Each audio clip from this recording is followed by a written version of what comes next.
I got to tell you, when I first started out in sales, one of the toughest things for me to handle was rejection, was being told no over and over and over again. And here on one side, I had my sales trainers and even my manager and all these people that I would read their books and follow what they're doing. And they just say it's normal. Keep plugging along, keep pushing along. Every no means you're closer to a yes. So I thought, okay, well, I'm doing the same thing that everybody else is doing. Well, then I looked down the hall and there are people just crushing it who are getting yeses all the time. And I didn't know what was going on. For a while, you're going to believe what all your cheerleaders are telling you. It's normal, you're closer to a yes. But at some point in time, it's just going to hit you in the face and your morale is going to take a nosedive. So what do? How do you avoid objections? Well, in today's episode, we're going to talk about the subtle cues that people give that are basically inviting you in to make the sale or telling you, look, it's not happening today. Now, before we get started, we have to understand something, and it's something that we all know. Now, before we get into the meat of it, we have to understand that we as people, before we're ever subjected to a sales presentation, fall into a few camps.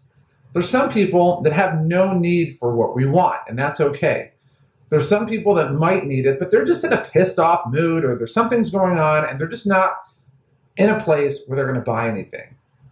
The rest of the people fall into the camp where they're looking for the right person, somebody to wow them, somebody to impress them, but they're also looking to make sure that they're not talking to somebody that's exactly like all the losers that they've been talking to in the past.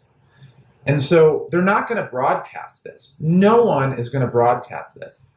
But everybody gives subtle cues to let them know whether to come in or whether just, now's not the right time. And in the community, this happened as well. Every time that you'd be talking to a girl, she would give you either one of two cues. She would give you either an IOI or an IOD. Now, an IOD is an indicator of disinterest. What that meant is she's not interested, and it's just a subtle cue to leave, to go. Just, this is not the time. Now, there's subtle cues, and she expects you to see them. And if she's sending out a subtle cue and you're not picking it up, she's going to escalate her response. And it's going to be very subtle to sort of nice but less subtle to more aggressive. And then finally, if you're not picking it up and you're just not the type of person that's intuitive enough to pick up these signals, she is going to blow you out. And that's where it gets public and embarrassing. She doesn't want to do it at all. But at some point in time, the message needs to be sent out. And if you've ever been in a blowout where a girl lights you up in public, it's not because she's a jerk or anything else like that.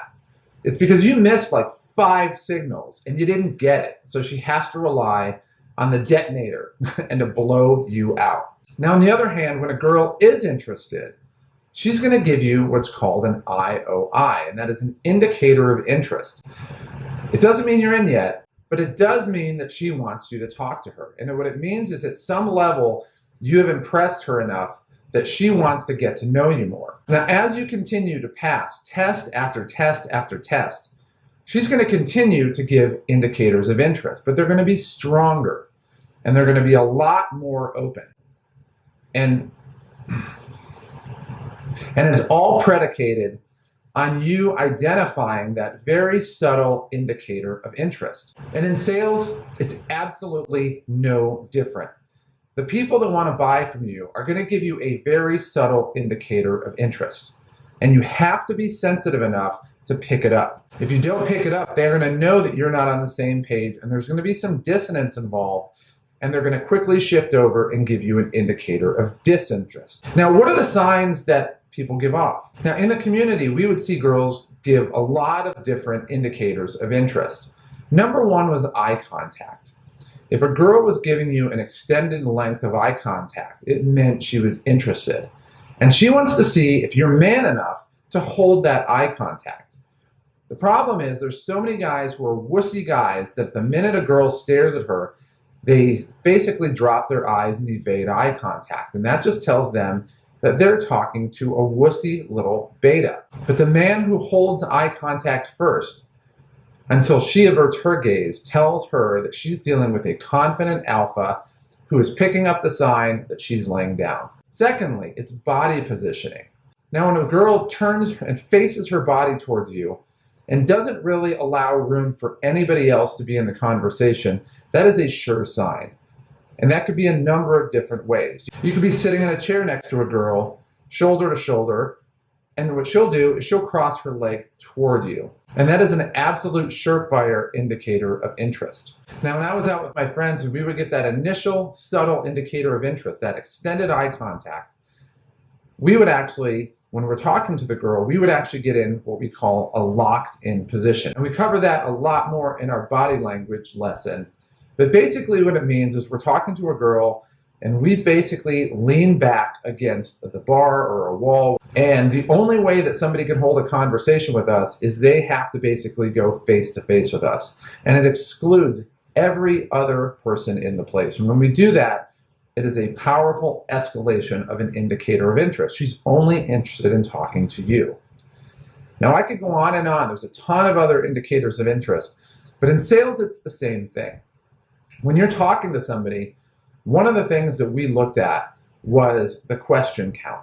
So if I'm a salesperson and I'm talking to you and I'm asking you more questions than you're asking me, what that tells me, and really tells anybody who's watching it, is that I'm far more interested in the encounter than you are. But if I start asking, if I'm the prospect and I start asking more questions to you, any observer looking at it would basically know that I'm really interested in learning more about you. There's an intrigue level on there.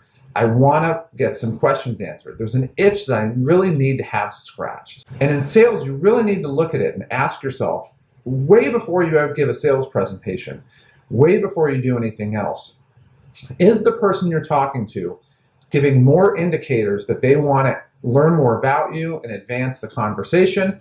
Or are they giving you indicators of disinterest? They get on their phone, they turn their body away, any number of things. Now, the reason all of this is important is because the number one way to succeed in sales and to make sure morale is constantly up is for you to avoid objections. And the best way to avoid objections is to make sure that you're not running roughshod all over the subtle signals that people are giving you, even if they're indicators of interest or disinterest. If somebody's giving you an indicator of disinterest and you're not getting it, they're going to get pissed really quickly and you're going to have a really rough encounter.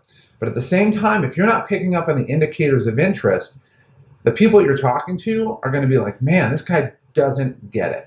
And in either instance, number one, you're not going to get the sale, and number two, you're not going to get a second chance.